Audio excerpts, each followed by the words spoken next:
ओम श्री गणेशाय नमः। जय श्रीमन्नारायण, जय आदिशक्ति माता। दोस्तों, आपका दिन शुभ और मंगलमय हो। दोस्तों, आज हम श्रवण करेंगे चैत्र मास महात्म्य के चौथे अध्याय की कथा। इससे पहले की सभी कथाएं सुनने के लिए आपको बहुत बहुत धन्यवाद। दोस्तों, तीर्थ में विराजमान ऋषियों ने श्री सूत जी महाराज जी से पूछा, मुनिवर अभी आपके मुखरबिंद से निकल चुका है कि जब सर्वत्र जल ही जल था, उस समय मधु और कैटभ के साथ भगवान विष्णु का युद्ध हुआ। 5000 वर्षों तक उनका युद्ध चलता रहा। अब प्रश्न यह होता है कि अत्यंत पराक्रमी, किसी प्रकार हार न मानने वाला और देवता भी जिन्हें जीत सके, ऐसे वे दानव उस कर्व जल में उत्पन्न हो ही कैसे गए? हे महा, वे दानव क्यों उत्पन्न हुए और किस कारण भगवान ने उनके जीवन लीला समाप्त कर दी? अब यह बताने की कृपा कीजिए। यह प्रसंग बड़ा ही विलक्षण जान पड़ता है। तब श्री सूत जी महाराज कहते हैं, महानुभाव, तुम्हारे अंदर जो यह प्रसंग सुनने की इच्छा जाग उठी और मैं कहने के लिए तत्पर हो गया। इसी जगत में मैं और तुम लोग सभी कृतार्थ हो गए। अब सुनो। प्राचीन समय की बात है। त्रिलोकी जलमग्न हो गई। केवल भगवान विष्णु शेषनाग की शैया पर सोए थे। उनके कान की मैल से मधु और कैटभ नामक 2 दानव उत्पन्न हुए। समय अनुसार उस समुद्र में ही वे प्रतापी दैत्य तरुण हो गए। अब इधर उधर जाकर उनका खेलना कूदना आरंभ हो गया। एक समय की बात है, वे स्थूल काय दानव समुद्र में खेल रहे थे। इतने में ही दोनों भाई मन ही मन सोचने लगे कि बिना कारण कार्य का होना असंभव है। सब जगह तो यही नियम है, आधार के बिना आधा किसी प्रकार ठहर नहीं सकता। हमें तो यही लगता है कि आधार देव भाव सर्वथा सिद्ध है। अब यह अगाध जल किस पर ठहरा होगा जिस पर हम इतना सुख महसूस करते हैं? किसने इस जल की उत्पत्ति की और क्यों कि इस जल में हम कैसे आ गए, या फिर हम क्यों उत्पन्न हुए हैं और हमारे जन्मदाता कौन है? अगर हमारे जन्मदाता हैं तो फिर हमारे जन्मदाता पिता कहाँ हैं? इसी प्रकार के बहुत सारे प्रश्न उन दोनों के मन में उत्पन्न हुए। फिर उन्होंने निश्चय किया कि अब हमें इस बात को भी अवश्य ही जान लेना चाहिए। सूत जी कहते हैं कि स्थिति जानने के लिए इस प्रकार का प्रयास करने पर भी मधु और कैटभ किसी निर्णय पर नहीं पहुंच सके। उस समय मधु अपने भाई कैटभ के पास ही उपस्थित था, तो वह उससे कहने लगा कि भैया मधु, इस जल में हमारी सत्ता कायम करने वाली भगवती शक्ति है। उनमें अपार बल है और सभी नष्ट नहीं होती, और मेरी समस्या तो वे ही इस कार्य के कारण है, और उन्होंने ही इस विस्तृत जल की रचना की है, और उन्हीं के आधार पर यह जल भी ठहरा हुआ है। वे ही परम आराध्य शक्ति हमारी उत्पत्ति का कारण होंगी। इस प्रकार वास्तविक रहस्य जानने के लिए मधु और कैटभ का मन बड़ा व्यस्त था। अभी बुद्धि कैसे निर्णय तक उनकी पहुंची नहीं कि इतने में ही आकाश में गूंजता हुआ सुंदर बाग बीज सुनाई पड़ा। सुनकर वे दोनों उसका भी अभ्यास करने लगे। तब उस बाग बीज की आकृति आकाश में इस प्रकार चमक उठी मानो बिजली कौथ रही है। फिर तो उन्होंने विचार किया कि यही मंत्र है और इसमें कुछ भी संदेह करने की बात नहीं है। जब उन दोनों ने ध्यान लगाया तो उसी सगुण मंत्र की झांकी भी उपलब्ध हो गई। अब तो वे उसी मंत्र का ध्यान और जप करने में लग गए। उन दोनों ने अन्न जल त्याग दिया, मन और इंद्रियों पर विजय प्राप्त कर ली। इस प्रकार उन दोनों ने ही 1000 वर्षों तक बड़ी कठिन तपस्या की। फिर तो वे परमा आराध्य शक्ति मधु और कैटभ पर प्रसन्न हो गई। माँ तो माँ होती हैं। जो भी उनकी भक्ति करता है या फिर जो भी उन्हें प्रसन्न करने के लिए कठिन तपस्या करता है, वो ही उसकी सभी इच्छाएं तो पूर्ण करती ही हैं। तो इस प्रकार जब देवी प्रसन्न हो गई, तब वे जिस स्थान पर निश्चिंत होकर तप कर रहे थे, उनकी स्थिति देखकर शक्ति का मन कृपा ओतप्रोत हो गया। फिर आकाशवाणी होने लगी कि दैत्यों, तुम्हारी तपस्या से मैं प्रसन्न हूँ। स्वेच्छानुसार वर मांगो, मैं उसे पूर्ण अवश्य ही करूंगी। श्री सूत जी कहते हैं कि इस प्रकार की आकाशवाणी सुनने के बाद मधु और कैटभ ने कहा, सुंदर व्रत का पालन करने वाली हे देवी, आप हमें इच्छा अनुसार वर देने की कृपा करो। और हमारी इच्छा यही है कि हम स्वेच्छा से मरना चाहते हैं। जब तक हमारी इच्छा न हो तब तक हमें कोई मार ना सके। आकाशवाणी हुई कि दैत्यों, मेरी कृपा से इच्छा करने पर ही मृत्यु तुम्हें मार सकेगी, यह निश्चित है। देवता और दानव किसी से भी तुम दोनों भाई कभी पराजित नहीं हो सकोगे। श्री सूत जी कहते हैं, देवी के इस प्रकार वर देने पर मधु और कैटभ को अत्यंत अभिमान हो गया। अब वे समुद्र में जलचर जीवों के साथ क्रीड़ा करने लगे। मुनिवर कुछ समय के बाद एक दिन अनायास प्रजापति ब्रह्मा जी पर उनकी दृष्टि पड़ गई। उस समय ब्रह्मा जी कमल के आसन पर विराजमान थे। मधु और कैटभ में अपार बल था। ब्रह्मा जी को देखकर उन्हें बड़ा हर्ष हुआ। उन्हीं के साथ युद्ध करने की इच्छा प्रकट करते हुए अवेद देखिए ब्रह्मा जी से कह रहे हैं कि सुब्रत, तुम हमारे साथ युद्ध करो। अगर लड़ना नहीं चाहते तो इसी क्षण जहाँ इच्छा हो वहाँ चले जाओ, क्योंकि जब तुम्हारे अंदर शक्ति ही नहीं तब इस उत्तम आसन पर बैठने का तुम्हारा अधिकार भी कहाँ है। मधु और कैटभ की यह बात सुनकर अब तो ब्रह्मा जी को बड़ी चिंता हुई।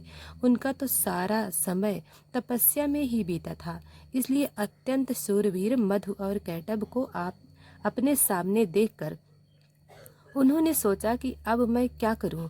उनके मन में बड़ी चिंताएं लगी और वे स्वयं तो किसी निश्चय पर पहुंच नहीं सके। श्री सूत जी कहते हैं, मधु और कैटभ बड़े बलवान थे। उन्हें देखकर ब्रह्मा जी कोई उपाय सोचने लगे। सभी शास्त्रों के तो वह पूर्ण जानकार ही थे। युद्ध संबंधी साम दाम दंड और भेद आदि अनेक उपाय उनके सामने आए। सोचने लगे कि इन राक्षसों में वास्तविक बल कितना बल है, यह तो मैं बिल्कुल नहीं जानता। शत्रु का बल जाने बिना युद्ध में प्रवृत्त हो जाना बिल्कुल ठीक नहीं समझा जाता, और यह बड़े काम की बात है जो यहाँ पर इस समय ब्रह्मा जी बता रहे हैं। यह तो दुष्ट है और बड़े अभिमानी है। अगर मैं इनसे विनती करूं तो यह निश्चित है कि मैंने स्वयं ही अपना दुर्बलता प्रमाणित कर दी, यानी कि मैंने इनके सामने हार मान ली। फिर दुर्बल सिद्ध हो जाने पर इनमें से कोई एक तो मुझे मार ही डालेगा। इस अवसर पर कुछ देर देकर भी काम चलाना ठीक नहीं लग रहा। और भेद किया जाए तो किस प्रकार करें। इसलिए अब शेष नाग की सैया पर सोए हुए जो भगवान विष्णु हैं, मुझे इन्हें ही जगाना चाहिए, क्योंकि इनकी चार भुजाएं असीम बल हैं और यही अब मेरा दुख दूर कर सकेंगे। इस प्रकार मन ही मन सोचकर ब्रह्मा जी कमल की डंडी पकड़े हुए संताप हारी श्री हरि के पास पहुँचे और उनके शरण पूरी गहरी निद्रा में सोए हुए थे। अनेक सुंदर शब्दों से संबोधित करके उनकी स्तुति करके ब्रह्मा जी ने उन्हें जगाने के लिए उनकी स्तुति आरंभ कर दी। ब्रह्मा जी के स्तुति करने पर श्री भगवान विष्णु की नींद नहीं टूटी, पर उन पर योग निद्रा का पूरा अधिकार जम चुका था। तब ब्रह्मा जी सोचने लगे, अब तो श्री हरि शक्ति के प्रभाव से पूर्ण प्रभावित होकर खूब गहरी नींद में मग्न हो गया है, इसलिए ये जाग नहीं सके। अब इस स्थिति में मुझे दुखी देखकर उनका क्या कर्तव्य होता है। अभिमान में चूर रहने वाले यह दानव तो मुझे मारने के लिए मेरे पास ही आ गए हैं। अब मैं क्या करूं। ब्रह्मा जी इस प्रकार बड़ी चिंता में रहे कि मैं कहाँ जाऊं। कोई मेरा रक्षक भी नहीं दिखता। अब ब्रह्मा जी मन ही मन इस तरह सोच रहे थे। बहुत देर सोचा तो उसके बाद एक निर्णय पर पहुँचे। एक नतीजे पर वह पहुँचे तो उन्होंने अपने मन को एकाग्र करके उन्होंने अब उस योग निद्रा की ही स्तुति आरंभ कर दी। जिसके प्रभाव से भगवान विष्णु गहरी निद्रा में लीन थे। उनके मन में ऐसा विचार हुआ कि अब तक केवल भगवती शक्ति ही मेरी रक्षा करने में समर्थ है, जिनके प्रभाव से भगवान विष्णु अचेत से हो गए हैं, हिल डुल तक नहीं सकते। जिस प्रकार मरा हुआ प्राणी शाब्दिक गुणों को समझने में असमर्थ हो जाता है, उसी प्रकार से ठीक वही दशा इस समय भगवान विष्णु को भी हो गई है। नींद से इनकी तो आंखें बंद है और यह भी कुछ जानते भी नहीं, और इनकी मैंने लगातार इतनी स्तुति की, फिर भी यह निद्रा को दूर नहीं कर सके। अब मैं समझा कि इनके बस में निद्रा नहीं है, किंतु यही निद्रा के अधीन हो चुके हैं। जो जिसके बस में रहता है वही उसका अनुचर है, और यह बात बिल्कुल निश्चित है। इससे यह तो सिद्ध हो गया कि यह भगवती योग निद्रा इन लक्ष्मीकांत भगवान विष्णु की भी अधिष्ठात्री हैं। लक्ष्मी जी भी के अधीन हो गई, क्योंकि पतिदेव विष्णु ही जब अधीन हो गए तब उनकी अलग सत्ता कहाँ रह जाती है। इससे तो निश्चित यही होता है कि यह अखिल ब्रह्मांड भगवती योग निद्रा के अधीन है। मैं विष्णु, शंकर, सावित्री, लक्ष्मी और उमा, हम सब इन्हीं योग निद्रा के शासन सूत्र में बंधे हैं। इस विषय में आप सोचने विचारने का तो कोई अवसर भी नहीं रहा। जब साधारण मनुष्यों की तरह स्वयं भगवान विष्णु ही इसके प्रभाव से प्रभावित होकर निद्रा में अचेत हो गए, तब अन्य महात्मा पुरुषों पर इसका तो अधिकार ही नहीं है, या तो विचार ही नहीं उठ सकता। इसलिए अब मैं हो ना हो इन्हीं भगवती योग निद्रा की स्तुति करूंगा, जिनकी कृपा से भगवान विष्णु युद्ध में मेरी सहायता करने में अवश्य ही तत्पर हो जाएंगे। उस समय ब्रह्मा जी कमल पर विराजमान थे। अपने मन में उपर्युक्त विचार करके भगवान विष्णु के अंगों में शोभा पाने वाली उन भगवती योग निद्रा की भी स्तुति करने लगे। ब्रह्मा जी इस प्रकार बोले, देवी, मैं जान गया, तुम निश्चय इस जगत की कारण रूपा हो। संपूर्ण वेद वचनों से इसे प्रमाणित कर रहे हैं, और यही कारण है कि चराचर जगत को प्रबुद्ध करने वाले परम पुरुष भगवान विष्णु आज गहरी नींद में मग्न है। माते, आप तो समस्त प्राणियों के अंतःकरण में निवास करती हो। हे भगवती, आप सगुण रूप धारण करके अपनी लीला प्रकट करती हो। आपके इस कार्य कौशल को कोई भी नहीं जान पाता। मुनिगण संध्या नाम से आपके गुणों की कल्पना करके प्रातः, सायं और मध्याह्न तीनों समय निश्चित रूप से आपके ध्यान में लगे रहते हैं। हे माते, प्राणियों को सत असत का ज्ञान कराने वाली बुद्धि आप ही हो। देवी, देवता जिससे निरंतर सुख का अनुभव करते रहते हैं, वह भी तुम्हारी ही रूप है। आप तो अखिल जगत की जननी हो। मैं दुखी होकर इसका प्रमाण खोजने में प्रयत्नशील था कि इतने में भगवान विष्णु आपके अधीन होकर नींद ले रहे हैं। यही मुझे प्रत्यक्ष प्रमाण मिल गया। इससे अधिक अब सैकड़ों प्रमाणों की आवश्यकता भी नहीं है। देवी, वेदज पुरुष भी आपको नहीं जान पाते। देवी, यज्ञ में हवन करते समय भी वेदज पुरुष आपके स्वाहा इस नाम का उच्चारण करते हैं। अगर वे स्वाहा न कहें तो देवता लोग यज्ञ भाग से वंचित रह जाएं। इससे देवताओं को वृत्ति देने वाली तुम्हारी ही सिद्धि हुई। देवी, तुम पहले भी मेरी रक्षा कर चुकी हो, अब और वैसे ही अब इस जगत में इस देव शत्रु कैटव से भी मुझे बचाओ। मैं मधु और कैटव को अत्यंत भयंकर देखकर भयभीत होकर इस समय आपकी शरण में आया हूँ। महानुभाव, इस समय भगवान विष्णु तो मेरे दुख को नहीं जानते, ऐसा मुझे अब समझ आ रहा है, क्योंकि वे तो आपकी माया से अचेत होकर जड़त पड़े हुए हैं। ऐसी स्थिति में अब या तो आप भगवान विष्णु पर से अपना प्रभाव खींच लीजिए, या फिर इन दानव राज मधु और कैटव का स्वयं संहार कर दीजिए। इस दोनों में से आपकी जो रुचि हो वही कीजिए। भगवती लक्ष्मी जी भी आपके अधीन हैं, इसलिए वे भी अपने पतिदेव श्री हरि को नहीं जगा सकी। जान पड़ता है कि उन्हें भी आपके प्रभाव से अकस्मात ही नींद आ गई, जिससे वे पर्वत की भांति सो गई हैं। जगती ही नहीं देवी, आप संपूर्ण जगत की माता हो। सभी को मनोरथ पूर्ण करना तो आपका स्वभाव है। जो लोग अन्य देवताओं की उपासना छोड़कर आपके परायण होकर चरण कमलों में उत्तम शक्ति स्थापित करते हैं, वे बड़भागी जन इस धरातल पर धन्य हैं। भगवती, घी, कांति, कीर्ति आदि मंगलमय वृत्तियां आपके गुण हैं। आप तो दिव्य स्वरूपिणी हो। आपकी शक्ति जो निद्रा है, उसके अधीन होकर वे विष्णु बंदी की तरह असमर्थ हो गए। आप ही भगवती शक्ति हो। अखिल जगत में आपका ही प्रभाव व्याप्त है।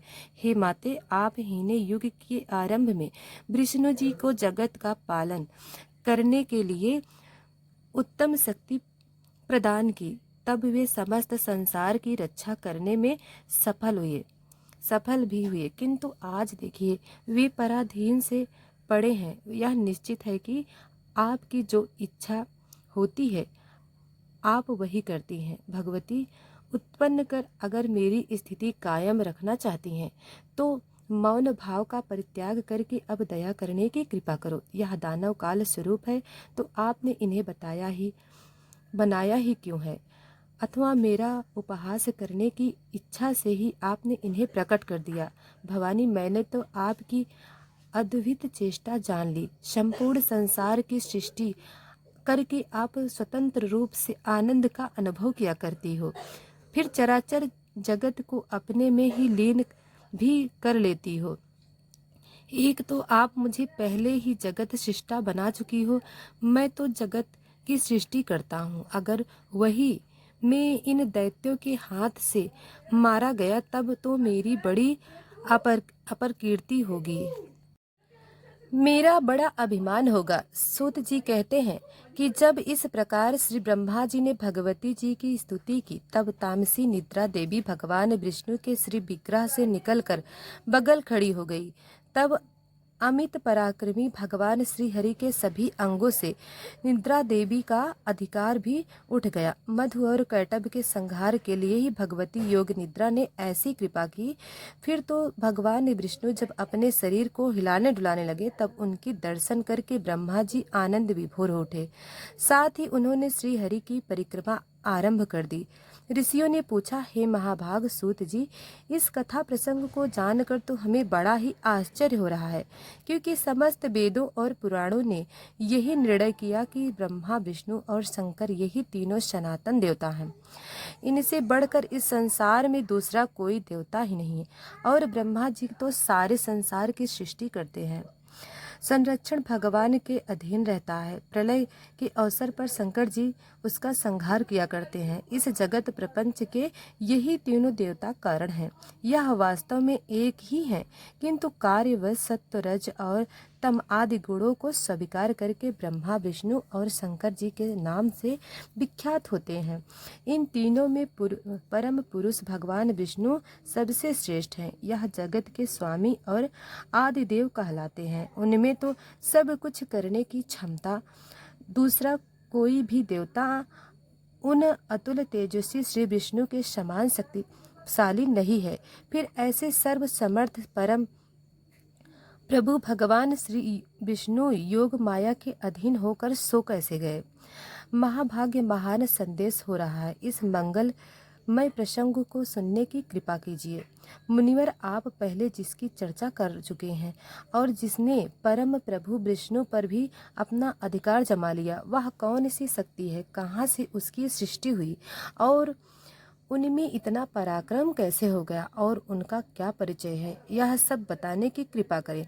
जो सबके स्वामी हैं, जगत के गुरु हैं, सबकी आत्मा है, परम आनंद स्वरूप है, जो सबकी सृष्टि करते हैं, सबका संरक्षण करते हैं, रजोगुण से रहित हैं, सर्वत्र विचर सकते हैं, परम पवित्र परात्पर हैं। ऐसे भगवान विष्णु विवश होकर कैसे नींद में अचेत हो गए? आप में तो अप्रितम ज्ञान भरा है। इसलिए हे सूत जी महाराज, हमें यह जो महान संदेश हो रहा है, संदेह हो रहा है, इसे आप अपनी ज्ञानम तलवार से काटने की कृपा करें। श्री सूत जी कहते हैं, मुनिवर, चराचर सहित इस त्रिलोकी में कौन ऐसा देवता है जो इस संदेह को दूर कर सके। ब्रह्मा जी के पुत्र नारद, कपिल आदि दिव्य महापुरुष भी इस प्रश्न का समाधान करने में निरुत्तर हो जाते हैं। इसलिए हे महानुभाव, यह प्रश्न तो बड़ा ही गहन और विचारणीय है। इसके संबंध में मैं भला का ही कह सकता हूँ।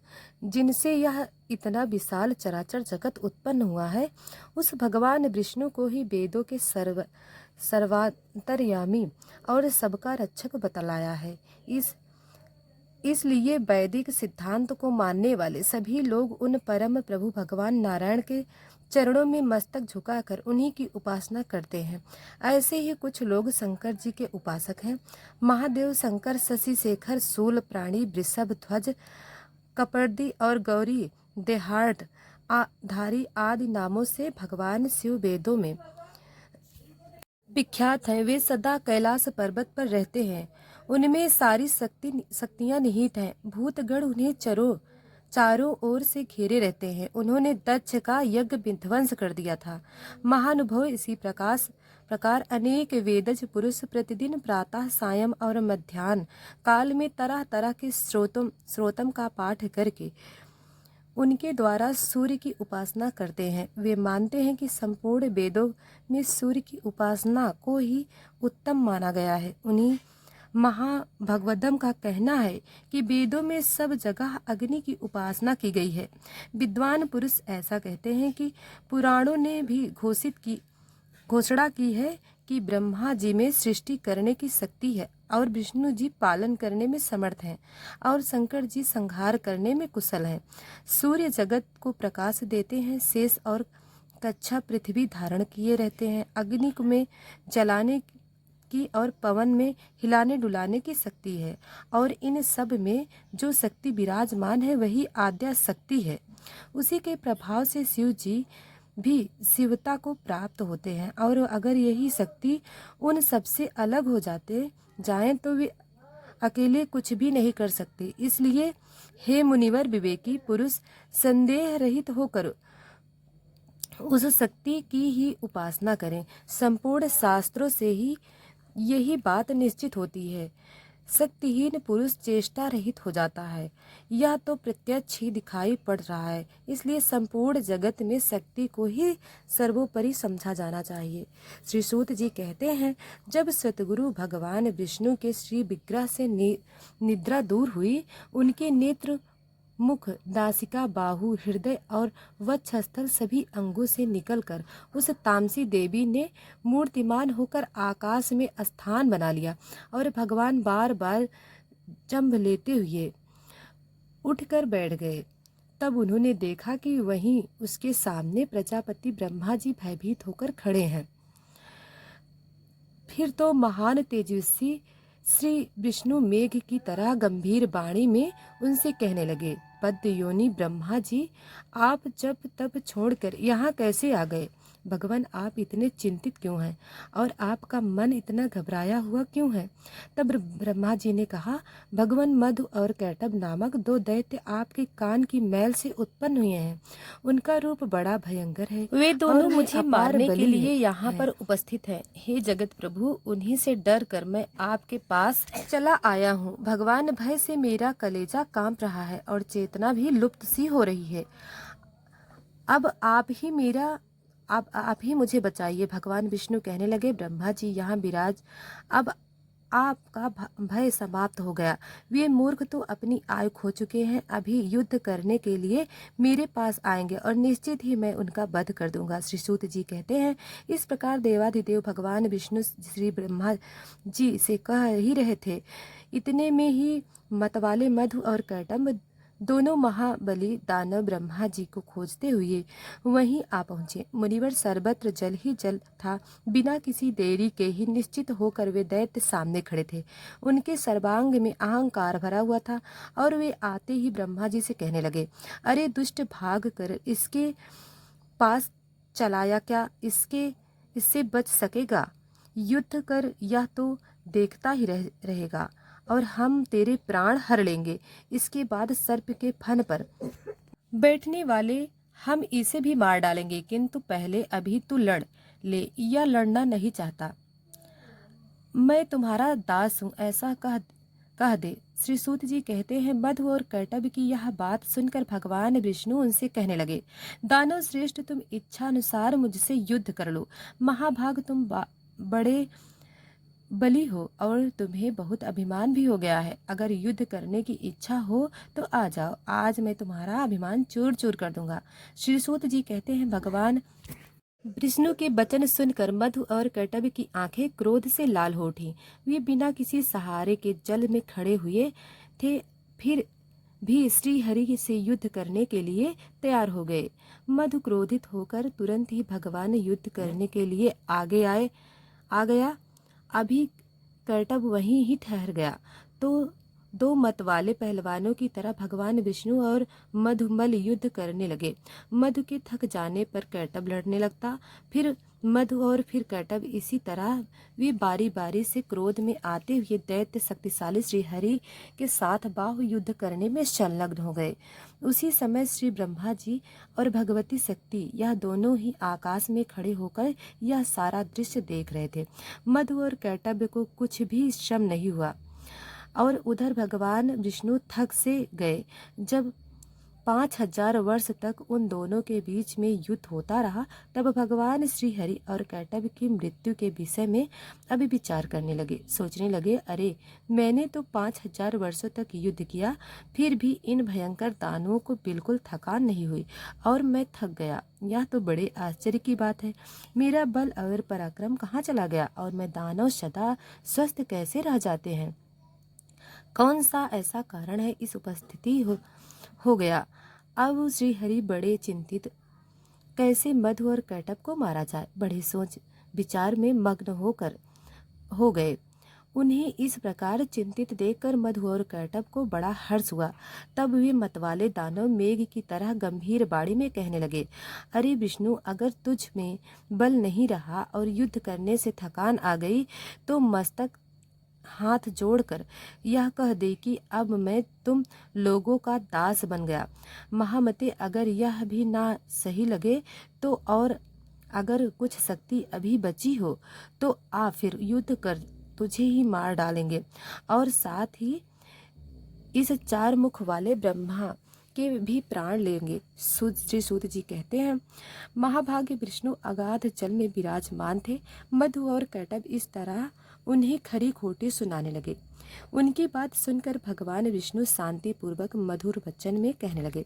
भगवान बोले, जो थक गया हो, डरा हो, जिसके हथियार गिर पड़े हो, स्वयं गिर गया हो, अथवा अभी जो बालक हो, इन पर सूरवीर पुरुष कभी प्रहार नहीं करते। यही सनातन धर्म है। इस युद्ध भूमि में मैंने 5000 वर्षों तक युद्ध किया और मैं अकेला हूँ। समान बल वाले तुम दोनों भाई एक तरफ लड़ रहे हो।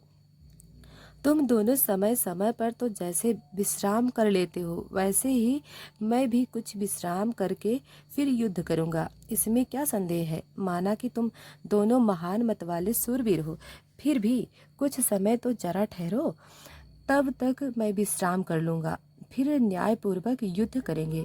श्री सूत जी कहते हैं, भगवान विष्णु का यह कथन सुनकर दानव श्रेष्ठ मधु और कैटभ शांत हो गए। फिर युद्ध होगा ऐसा निश्चय करके कुछ समय के लिए वे दूर जाकर खड़े हो गए। इधर चतुर्भुज भगवान विष्णु ने देखा मधु और कैटभ यहाँ से बहुत दूर चले गए थे। तब उन्होंने आखिरकार उनकी मृत्यु क्यों नहीं होती इसका कारण सोचा। बहुत सोचने विचारने पर उन्हें ज्ञात हुआ कि भगवती ने इन्हें वरदान दिया है और यह जब चाहेंगे तभी इनकी मृत्यु इनके पास आएगी और इसी से यह शांति भी नहीं देते। मैंने तो व्यर्थ में ही इतनी घोर लड़ाई की और मेरे पास परिश्रम का कुछ भी फल नहीं मिला। अब यह भला कैसे मरेंगे, यह ठीक जाने बिना अब मैं युद्ध करूं भी तो किस प्रकार करूं। यह दानव तो वर के प्रभाव से इतना घमंड में चूर हो रहे हैं और मुझे दुख देना भी तो इनका स्वभाव ही बन गया है और बिना युद्ध करे यह मरेंगे भी कैसे। भगवती तो वर दे चुकी हैं और यह अब उस वर को भी नहीं टाल सकती। भला अपनी इच्छा से तो दुखी आदमी भी मृत्यु का आवाहन नहीं करता, फिर यह दैत्य तो भला मरना ही क्यों चाहेंगे। जब कोई असाध्य रोगी और दरिद्र भी खुद नहीं मरना चाहता तो भी जीवन की इच्छा रखता है, फिर यह तो अभिमानी है, बड़े अभिमान में चूर रहते हैं। यह भला अपनी मृत्यु क्यों चाहने लगे। अतः मैं सभी मनोरथ पूर्ण करने वाली उस विद्वान शक्ति की शरण में चलूं, क्योंकि अब उनकी प्रसन्न हुए बिना कोई कार्य सिद्ध ही नहीं हो सकता। इधर भगवान विष्णु यह सोच रहे थे, इतने में ही मन को मुग्ध करने वाली भगवती योग निद्रा के उन्हें दर्शन हुए। उस समय वे कल्याणमयी आकाश में विराजमान थी। आनंदमय भगवान श्री हरि को ज्ञान तो था ही, उन्होंने बड़े ही रहस्यपूर्ण शब्दों में मधु और कैटभ का श्रृंगार होने के लिए भगवती भुवनेश्वरी की स्तुति प्रारंभ कर दी। भगवान विष्णु की स्तुति करने पर देवी मुस्कुरा कर कहने लगी, हे श्रीहरि, आप तो देवताओं के स्वामी हो। हे हरे, अब पुनः युद्ध करने में तत्पर हो जाओ। अब यह दोनों सूरवीर दानव ठग कर मारे जाएंगे। मेरी वक्र दृष्टि से अवश्य ही ये मोह में पड़ जाएंगे। नारायण, मेरी माया से मोहित हो जाने पर आप शीघ्र ने मार डालना। श्री सूत जी कहते हैं, भगवती की प्रेम रस से सुनी हुई बाणी सुनकर भगवान विष्णु युद्ध भूमि में आकर फिर से खड़े हो गए। वे महाबली दानव तो बड़े ही विचारशील थे। अब युद्ध की इच्छा से वे भी सामने उपस्थित हो गए। भगवान विष्णु के सामने देखकर उन्हें बड़ा हर्ष हुआ। बोले, चार भुजाओं वाले विष्णु, ठहरो ठहरो और युद्ध करो। तुम्हें लड़ने की इच्छा है तो अब हार और जीत में प्रारब्ध प्रबल होता है, यह निश्चय जानकर अब तो तुम्हें युद्ध में लग ही जाना चाहिए। बलवान तो सदा विजयी होता है, किंतु कभी कभी भाग्यवश दुर्बल भी विजय पा लेता है। इसलिए महात्मा पुरुष को यह चाहिए कि किसी भी परिस्थिति में हर्ष या फिर शोक न करे। मैं सदा से दानवों का शत्रु हूँ। प्राचीन समय में बहुत से दैत्य मुझसे पराजित हुए हैं। यह जानकर हर्ष और इस समय इन मधु और कैटभ में मैं हार गया, यह शोक करना तुम्हारे लिए अनुचित है। मधु और कैटभ इस प्रकार फिर से हरि पर कटाक्ष छोड़ रहे थे। जब इस तरह खरी खोटी सुना रहे थे तो इस प्रकार कहकर महाबाहु मधु और कैटभ उनसे युद्ध के लिए मैदान में डट गए। उन्हें देखकर भगवान विष्णु ने बड़े विचित्र ढंग से उन्हें घूंसा मारा। भला अभिमानी उन दैत्यों ने भी भगवान पर घूंस और चोट पहुंचाई। यम परस्पर घोर युद्ध होने लगा। लड़ते लड़ते उन अपार बलशाली दानों को देखकर भगवान श्री हरि ने कतार भाव से अब भगवती की ओर दृष्टि फेरी। उन्होंने बड़ी करुणा से भगवती की ओर देखा कि देवी अब तो मदद करो। श्री सूत जी कहते हैं, उस समय भगवान करुणा रस से भीग गए थे। उन्हें देखकर भगवती ने टहास किया, उनकी आंखें लाल हो गईं। साथ ही उन्होंने कामदेव की बाणों की तुलना करने वाले अपने कटाक्ष भरे नेत्रों से उन दैत्यों को आहत कर दिया। भगवती मुस्कुराती हुई तिरछी नजरों से उन दैत्यों की ओर देख रही थी। उनकी उस अवलोकन में प्रेम और मोह भरी थी। फिर तो भगवती की तिरछी चितवन को देखकर दुरात्मा मधु और कैटभ तुरंत ही मोहित हो गए। उनका मन व्यवस्थित हो गया। यह कैसा मनोहर अद्भुत दृश्य सामने आ गया। ऐसा मानते हुए दोनों अपनी विस्तृत जटा दिखाने वाली देवी की ओर देखने ही रह गए। भगवान विष्णु तो काम साधने में सतर्क थे ही। वे देवी के अभिप्राय को देखकर समझ गए कि अब समझ आ गया और यह दैत्य मोहित हो चुके हैं। फिर तो हंस कर मेघ की तरह गंभीर बाणी में उन्होंने एक मधुर शब्दों में कहा, वीर, तुम्हें जो इच्छा हो वर मांग लो। मैं तुम्हारे युद्ध कौशल से अत्यंत प्रसन्न होकर अवश्य ही वर देने को तत्पर हूँ। प्राचीन समय में युद्ध करने वाले बहुत से दानव मेरे सामने आए, किंतु मेरे सामने तुम्हारे समान न तो कोई किसी को देखा और न ही सुना। तुम तो बड़े ही अनुपम और बलवान हो, इसलिए मैं तुमसे बहुत प्रसन्न हूँ। अपार बलशाली दानवों, अब तुम दोनों भाइयों की इच्छा में अवश्य ही पूर्ण करूँगा। श्री सूत जी कहते हैं, उस समय मधु और कैटभ काम से आतुर थे। उन्हें तो अपने बल का अभिमान था ही, अब जगत को आह्लाद करने वाली भगवती महामाया सामने विराजमान थी। भगवान विष्णु का वचन सुनकर भी दानों की आंखें देवी की ओर लगी रही। अभिमानी व दैत्य अब भगवान श्रीहरि से कहने लगे, विष्णु ना, हम मांगने नहीं आए, तुम हमें भला क्या दे सकोगे? देवेश, तुम्हें तो हम ही देने को तैयार हैं, हम याचक नहीं, हम तो उदार दाता है। ऋषिकेश, तुम्हें जिस वर की इच्छा हो हमसे प्रार्थना करो। वासुदेव, तुम्हारे इस अद्भुत से युद्ध से हम बड़े प्रसन्न हैं।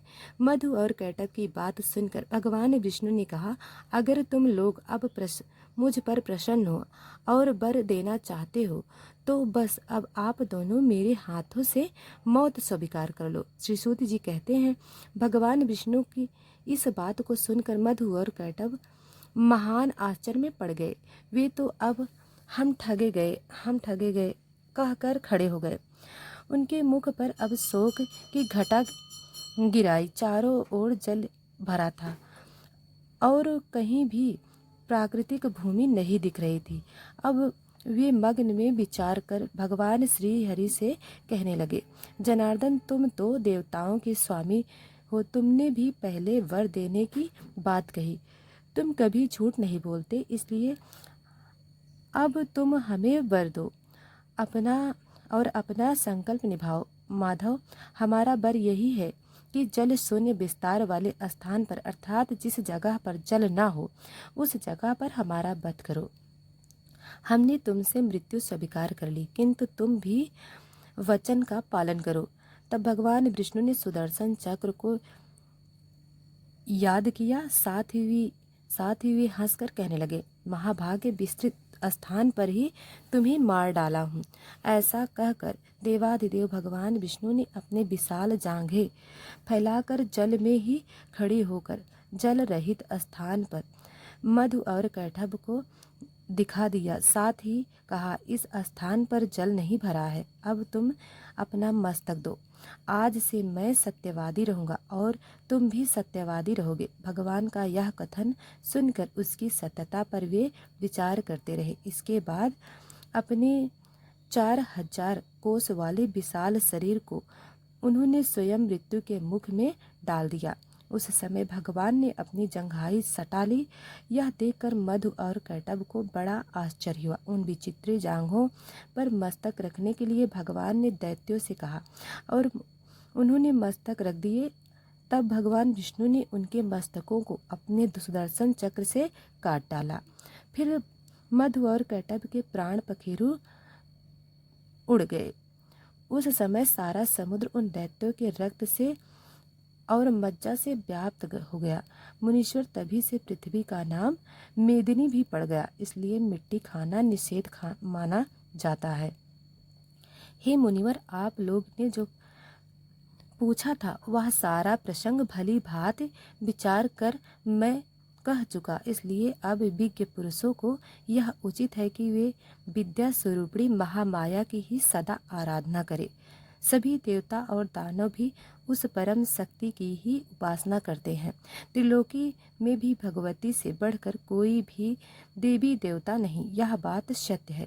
वेद और शास्त्र इसकी प्रमाण है, इसलिए वे चाहे निर्गुण हो अथवा सगुण, उन पराशक्ति की ही उपासना करनी चाहिए।